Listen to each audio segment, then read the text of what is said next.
Hi, my name is Linda Walker. I am a luxury travel consultant with Preferred Travel, and I'm going to tell you a little bit about my trip to Antarctica, which I took in November of 2016. It was what they consider the beginning of their summer season. It's actually the only time you can really only go to Antarctica between November and March. We were on the National Geographic Orion. It's a ship that takes about just over 100 passengers, and it has about a crew of 75. I would definitely say it was on the luxury side. I think one of the great things was the bridge is an open bridge. So anytime, day or night, you could go up to the bridge, talk to the captain, talk to his crew, watch where he was navigating through the ice, and I think that was probably a highlight of the trip as well. Antarctica is just such a different place, like nothing that I have ever seen before, experienced before. It's a place that is not inhabited by anyone.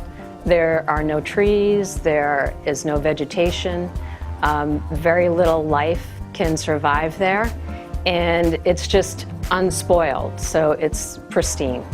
It was just amazing. We went out every day, either on a Zodiac cruise. I would say probably the most exciting thing for me was going out on a kayak. We were kayaking among icebergs that were unimaginable, and to just look around and see the beauty of it and to realize that there was just no one else around. It was really amazing.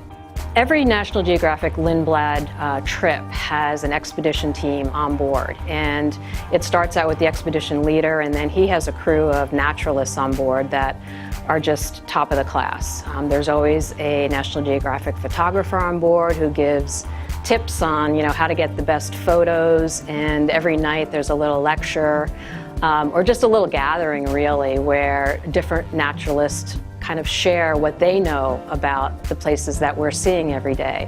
Preferred Travel has an excellent relationship with Lindblad. We know the people there. We have a one-on-one with them, so if there's any issues that come up before, during, or after, we're there to handle everything from start to finish. And although all of their documentation is fantastic, there's always questions that come up from time to time. So by dealing with Preferred Travel, we can take care of any of those questions right beforehand. In Antarctica, we definitely saw so many penguins, unbelievable amount of penguins, and it's great because the Lindblad Geographic staff pointed out to us the different species of penguins. So we saw chinstrap penguins, we saw gentoo penguins, we saw penguins nesting, so we were able to see the eggs and how they protect them. We saw orca whales, we saw seals, we saw tons of different types of birds. And to know that those species that live there basically live off the sea because there is nothing else there. And it was just, you could get right up, they tell you to stay 15 feet from the penguins, but if the penguins come towards you, that's fine. And there's no fear in the penguins at all. I would say what you should do is call Preferred Travel. We can be reached at 239-261-1177, or check out our website at www.preferrednaples.com. And if it's someone that's not working with a travel agent, we'd be more than happy to connect you with a travel expert.